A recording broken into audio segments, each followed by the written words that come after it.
Up next, the L'Anse Creuse North Crusaders. Last year, they finished in the middle of the pack in the red at 5-7 with an overall record of 8-13. Looking to improve this year, they have some components returning that should help them stay in the hunt. We got a lot of returners, 7 returners, played some significant time last year, so we have good experience. One thing we're kind of looking forward to see is who can kind of step up and take the lead role. A lot of guys had playing time last year. They were able to, learn the ropes, kind of figure out the tough grind of the schedule. So we're looking to see who can kind of step up and be the guy that we can rely on when the close games are close and we need to get that win. Toughness, mental toughness. We condition hard, so we're going to be conditioned. No worry about that. It's our mental toughness. How do we respond when things go bad, when things go wrong? We have to be better than the best team on our worst day. So we just got to be mentally tough. Oh yeah! Oh yeah! Jeremy Scott is a junior. He was an all-Macomb County defensive player last year. So he played a lot of time at the point guard, and high school basketball is predicated on point guard play. So we feel pretty solid with that aspect. Adam Porter is a backup point guard or a starting wing player at this point, so he's going to be able to handle a lot of minutes. He's been a 3-year varsity player now for us, so he's got great experience. Tyrone Miller, he's been just a real hard worker under the glass defensively. Led us in rebounding and blocks last year as a junior. He's gotten stronger, gotten faster, had a great football season. So those are 3 guys that we know we can rely on. We're looking to see if Gerald Lathan can step up into a more of a starting guard position and take over some heavy minutes. And then, we got some other guys coming off the bench that have played as juniors, Jake Mitchell being one, Jimmy Toko's another. Danny Longo's a junior. They all played last year.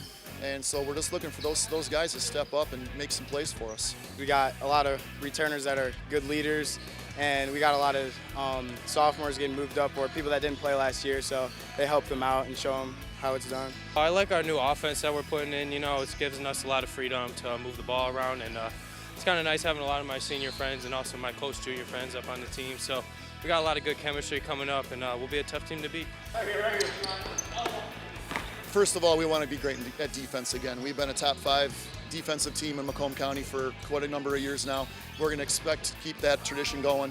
We're experimenting with some new offensive strategies, so that might be a little bit lagging. We haven't been a great offensive team to start with in the last few years anyway, but we're hoping that these new changes are going to give our guys better chances to succeed with where they know where their shots are coming from. So when it comes to our team, I think one of the best things that we can do is just have that great camaraderie, teamwork, and hard work every day that we know we can hang our hat on with a bunch of guys returning. Win the MAC Red. I mean, that's kind of our goal, is to win the league and try to do something in the playoffs. That's kind of our goals, is to work hard every day to kind of get there. A lot of people are kind of counting us out because we lost a lot of key guys.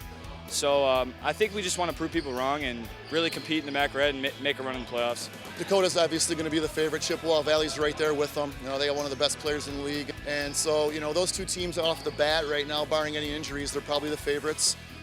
We hope to be fighting for that 3rd spot, contending for 2nd, maybe mixing it up for a 1st if we can steal some road wins. Everybody else is going to be fighting it out. So there's never an easy day in the MAC Red.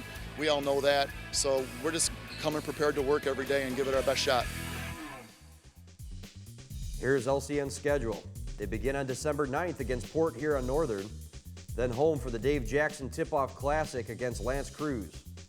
A couple of tough road games against Country Day and West Bloomfield, then home for the annual Crusader Classic Tournament, which includes Anchor Bay. League play begins with the new year as they take on Dakota on January 8th, then a home game against Cuzno. Romeo and Ike back-to-back on the road, then home for 3 straight against Mott, Chippewa Valley, and Dakota leading into February. Another game against Cuzno on the 4th, then home again as they take on Romeo and Eisenhower. Then the tough stretch of road games against Mott, Chippewa, and L'Anse Creuse on February 25th. Then the final game of the regular season will be against Utica Ford on the road on March 1st.